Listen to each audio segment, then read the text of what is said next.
Nous allons maintenant accueillir Roberto Simona, voilà, qui est tessinois, qui est directeur de l'aide à l'Église en détresse en Suisse romande et au Tessin. Son travail l'amène à donc défendre les chrétiens persécutés dans le monde et notamment à voyager. Lui-même est responsable donc des chrétiens des pays musulmans et donc il voyage au Moyen-Orient, au Nigeria, au Pakistan et dans tous les pays où la liberté religieuse est problématique. Et il va donc nous parler de son engagement, voilà, aussi d'homme marié aussi, donc père de 3 enfants, et dans le monde, et pour nos frères ailleurs dans le monde. Merci Roberto. Aimer, c'est s'engager. Dans les situations de violence, au beau milieu de la guerre, les hommes et les femmes s'engagent. Ils s'engagent par amour envers des personnes, des choses qui leur sont chères. Mais parfois, ils s'engagent aussi pour tuer l'ennemi ou le blesser, pour l'arrêter. Ils s'engagent dans cette façon parce qu'ils croient que c'est la meilleure façon de défendre les personnes qui leur sont chères, leur famille, leurs enfants, leurs conjoints, leurs amis ou leur pays. On aime, on s'engage pour défendre ce que nous sommes ou ce que nous sommes devenus, selon notre appartenance identitaire, ethnique ou religieuse. En ce moment, en Syrie, au Nigeria, en République centrafricaine, il y a des personnes qui font la guerre, qui risquent leur vie et sont prêtes à tuer pour leur religion, pour leur vision du monde. Nous, de l'aide à l'Église en détresse, on constate chaque jour les conséquences de ce type d'engagement. Ce sont des conséquences néfastes. La Nigérie, le Nigeria, l'Irak, le Pakistan, la Syrie ne sont que quelques exemples de pays que je visite durant l'année. En Syrie, les combattants de Daesh, de Al-Nosra ou du gouvernement syrien s'engagent chacun pour leur idéal et s'entretuent et n'épargnent pas ceux et celles qui refusent la logique de la violence, comme la population civile, comme les chrétiens, les religieuses et les prêtres. Les États occidentaux et arabes se sont eux aussi engagés dans cette guerre, chacun soutenant les groupes qui s'approchent le plus de ses propres intérêts et de sa conception de ce qui est bien. Je vais simplement citer quelques chiffres qui concernent la Syrie. Plus de 320 000 morts, 4 millions de réfugiés, 11 000 enfants et adolescents morts, 7 millions de déplacés, 10 millions de personnes qui ne peuvent vivre que grâce à l'aide humanitaire. 4 Syriens sur 5 vivent dans la détresse et plus 60% de la population est aujourd'hui sans emploi. Ces chiffres montrent que la guerre et la persécution provoquées par des idéologies politiques et des choix économiques irresponsables et égoïstes touchent tout le monde. C'est ce que j'appelle une persécution transversale. Nous sommes tous responsables de la souffrance de l'autre. En tout cas, personnellement, je ressens fortement cette responsabilité. Reconnaître les souffrances des victimes et nos propres responsabilités, même indirectes, même pour ceux et celles qui sont jeunes et se croient plus innocents que les adultes, est selon moi fondamental dans le retour d'une paix véritable. Ainsi, le slogan « Aimer, c'est s'engager » doit être pour chacun de nous un moment de réflexion sur notre propre comportement, sur la manière dont nous définissons le mot « amour ». Le slogan « Aimer, c'est s'engager » devrait être un moment d'examen de conscience par rapport aux souffrances qui peuvent parfois être infligées aux autres par nos engagements que nous croyons pourtant bons et indispensables. Les persécuteurs croient faire le bien. D'ailleurs, Saint Paul, une des plus grandes figures du christianisme, était aussi, avant sa conversion, un persécuteur qui croyait défendre le bien. Saint Paul me rappelle en ce moment une de mes premières visites dans une prison. Je commençais alors mon long parcours dans l'humanitaire qui se poursuit aujourd'hui à l'aide à l'Église en détresse. À cette époque, je travaillais pour une organisation qui visitait les prisonniers de guerre. Mon travail impliquait des visites dans les prisons. Il fallait s'assurer que les prisonniers de guerre étaient respectés et vivaient dans des conditions dignes.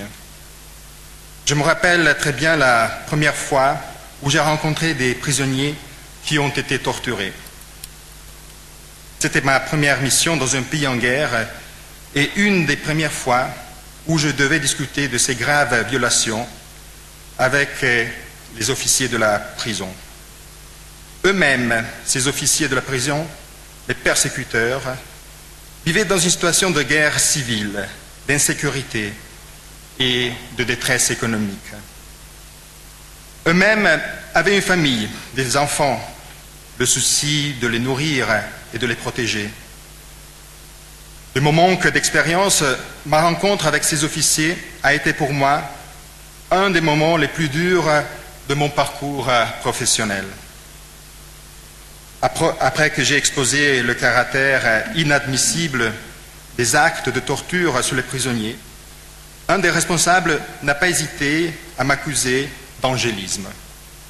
Pour lui, j'étais un bon Suisse qui avait débarqué dans un pays en guerre et qui n'avait pas compris que les prisonniers qui venaient d'être capturés avaient des informations qui auraient pu sauver des milliers de personnes et ainsi éviter des attentats qui auraient provoqué des victimes parmi la population civile, des enfants, des femmes, des personnes âgées.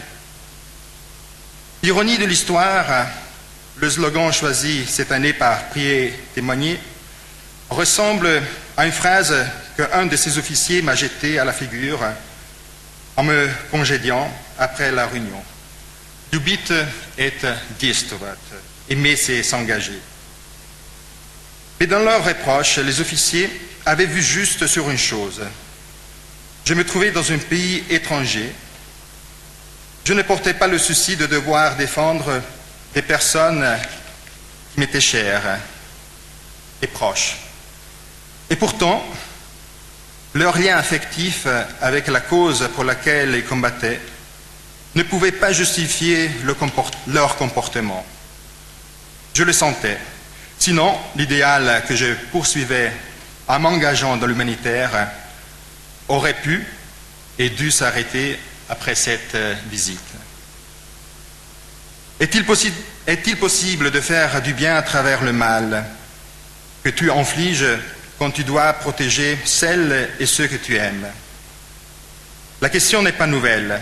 Bien d'autres y ont réfléchi avant moi et ont apporté des réponses et des réflexions bien articulées et d'une grande profondeur. Mais en ce moment-là, la question devenait ma question. Je devais trouver ma réponse et pas simplement lire et m'approprier les réflexions des autres. Les gens sentent quand quelqu'un copie simplement les idées des autres, surtout les victimes de guerre. Les gens qui souffrent, qui se trouvent dans des situations difficiles, sentent lorsqu'on parle avec le cœur, lorsque les pensées sont le fruit d'une expérience personnelle ou d'un parcours de vie. Et la beauté du travail que j'ai fait depuis plus de 20 ans, son défi, c'est le concret des enseignements que les autres me donnent sur la vie. C'est le fait que je ne peux pas éviter de répondre à certaines questions, que je dois faire face au drame que certaines personnes vivent. Quelques mois plus tard, j'ai effectué une autre mission qui m'a à nouveau confronté à cette logique du choix, du mal, pour défendre le bien.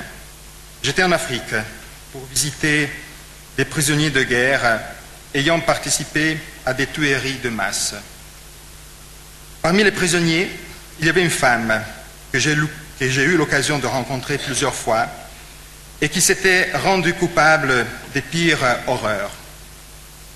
Elle avait mutilé, tué, brûlé des dizaines de personnes, parmi lesquelles il y avait aussi des enfants. Quelque temps plus tard, à cause du surpeuplement des prisons, nous parlons de dizaines de milliers de prisonniers de guerre, le gouvernement a décidé de libérer un certain nombre de prisonniers. Et cette dame a bénéficié de cette amnistie gouvernementale. De mon côté, j'ai décidé de reprendre contact avec elle et de l'interviewer pour un documentaire que je devais préparer sur la guerre. Elle me connaissait bien désormais et cela m'a permis d'oser lui poser toutes les questions que j'avais préparées pour mieux comprendre les phénomènes de la violence, quelque chose qui m'a toujours travaillé. Ma première question visait à comprendre comment on pouvait en arriver là, commettre le type d'horreur dont cette femme était coupable. Sa réponse a marqué tout mon parcours professionnel et spirituel.